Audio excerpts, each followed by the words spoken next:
You're listening to Al Pastor, the show that helps you love God, love your neighbor, and eat more tacos. I'm your host, Pastor Brian. Welcome to the show. Greetings to everybody that is listening. I want to thank you for tuning in today. We are going to cover Genesis chapter 3. And I'm going to continue doing what I've been doing, which is just kind of a brief overview. So I want to kind of give you a little bit of the methodology as to why I'm doing it this way. We have the way that I see it, at least, and if you don't fall into these camps, let me know. I see most people as one of two ways. Either you feel like you don't have enough time in the day to be able to study out everything you want to study, and maybe you get a little bit overwhelmed as to there's so many things, and then maybe you end up doing nothing. Or you get kind of lost in the weeds and it seems like I didn't accomplish anything. And then on the other side, there may be folks that can go through like today and read Genesis chapter 3 and say, okay, I'm not sure what to look at. So for both groups, I want to encourage, regardless of where you fall on this spectrum, because I think most people fall somewhere from one side to the other, right? I want to encourage you to pick one thing. Now, if you're of that personality where you want to dive into everything, this is going to be extremely important. And I talk from experience because I'm in that camp. Pick one thing first and foremost. So we would go through, we would read the text, and in this case, all of chapter 3. I would read it, I would reread it, I would make your initial notes and highlights, and then you'll probably by this point have a good idea of some things that have caught your attention. Pick one thing. Say, all right, if I only was able to do one thing, what would it be? What would that topic be? And sometimes you'll be in for a surprise. You might be able to find an answer super quickly or get what you were looking for, and then you can move on to the next thing. For others, again, for those that might have a little bit of a difficulty, like saying, well, I don't even know at all, like where to start. That's why I'm doing this podcast. I want to try to help you, come along beside you, and just bring some things to your attention that could be worthy of studying out. So, hopefully you've read Genesis chapter 3 by now, or maybe you haven't. Either way, it's all right. So in this chapter, right from the beginning, we see the appearance of the serpent. So I want to know, who is this guy? Where did he come from? Why is he a serpent? And why is this serpent talking, right?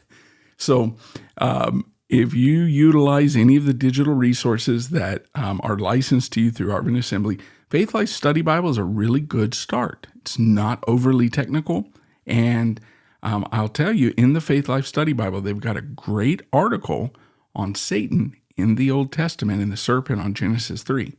It'll be just enough to get you started. And then if you're not satisfied, you can go from there, or I can give you some more recommendations. So you're more than welcome. You can reach out anytime. So any of you that are listening, don't hesitate at all. Send me a text, call me. Hey, this is what I'm here for. So the serpent, what a great topic, right? The next thing you could focus on is the temptation itself. And what I mean by that is to really, really go over this, meditate on it, think about it, analyze it, pick it apart, see if there's any references. It's been said that Genesis is the seedbed of all theology. Everything goes back to Genesis. This is what we call original sin. And ultimately, speaking from a theological perspective, all sin is rooted in the very first sin. So I think it's important that we would properly frame this, establish it, make sure that we are acclimated to it, we were familiar with it, so you could go over the temptation. Some facets of it. What was the actual sin? How did it come about? Look at some of the results of the sin. Like, for instance, we see that there was some hiding involved. I wonder why that would be. We see the covering that was involved. We see a covering of fig leaves, don't we? So man's trying to cover themselves.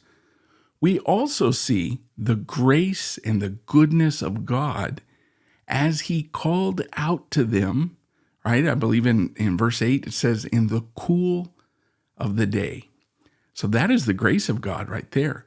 You can also hone in and focus on the curse, right? What was the result of that? So on one hand, in the first 2 chapters, we've been reading about blessings, haven't we? God blessed it. He said it was good, very good, right? At the end of day 6. Lots of blessings. We have blessings and we have cursings. It follows the same pattern of what we see in covenant. We see blessings and cursings like on Mount Sinai as Moses gave the law. We see in the new covenant as well as Jesus is establishing his rule and his reign through the Beatitude. There's blessings and there's cursings, right? That starts in Matthew chapter 5, also in Luke chapter 6. So we see that pattern embedded right here in Genesis. Also, want you to notice the emphasis, right, on the eyes being opened up, like their ability to see. There was an awareness that they were naked. What was that all about? Again, run your references. How about Genesis 3:15? Genesis 3:15, if you are having a hard time, you're like, I don't know. Genesis 3:15 is a good one. Really, really good one. Let me just drop some breadcrumbs for you. Genesis 3:15 is the first messianic promise. Jesus Christ himself is the seed that is promised. He is the one that will bruise the head of Satan. Satan will bruise his heel. When did that happen? That happened on the cross. So Jesus is here. He is the promised seed. This is what the entirety of the Bible is about. So all throughout, as we read Torah, we've got to remember there is a big story and there's a little story. Lots of little stories, right?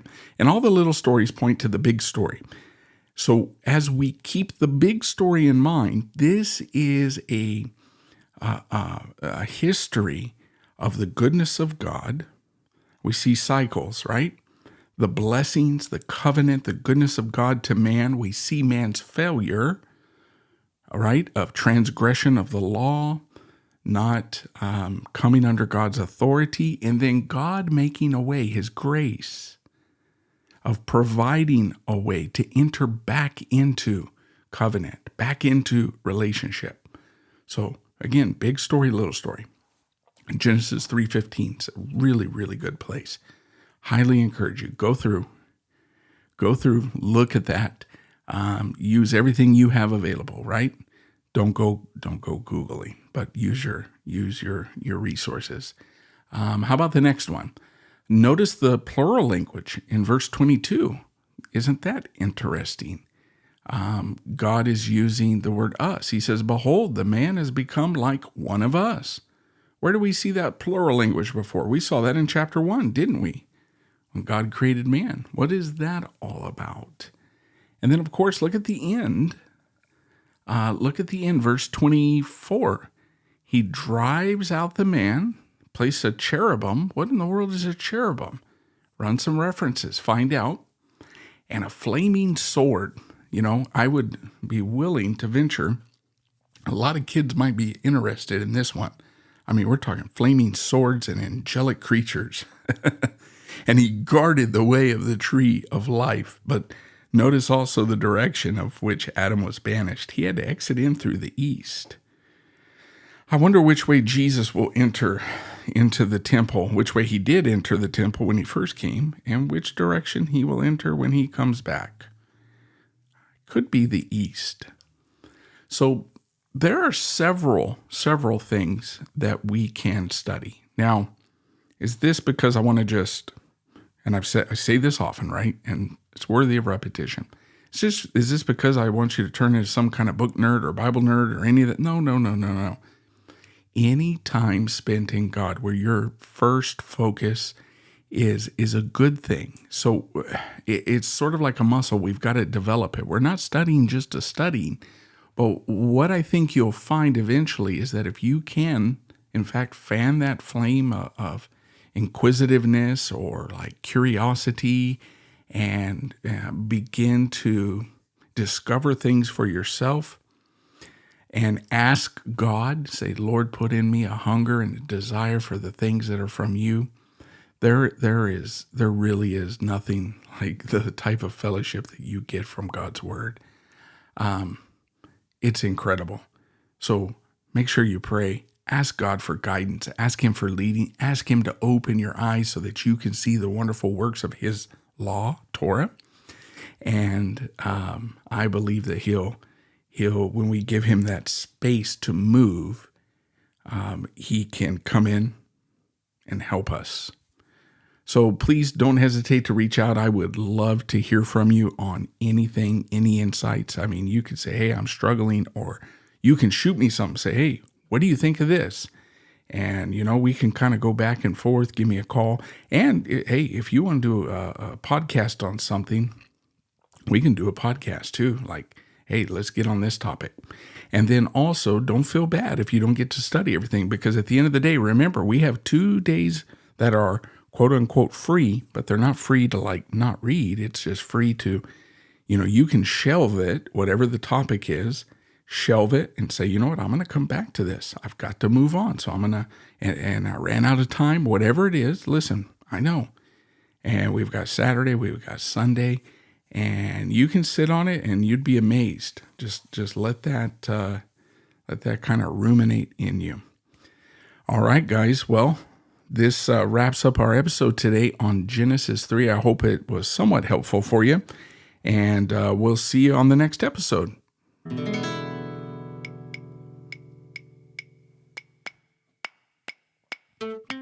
Thank you for listening to Al Pastor with Brian Overturf. If you found value in this, please subscribe and get updates. Most places podcasts are available. We're right here on Anchor FM through Spotify, also on Apple Podcasts, Google Podcasts, Amazon, and iHeartRadio. I hope you'll tune in for the next episode. Until then, we'll see you later.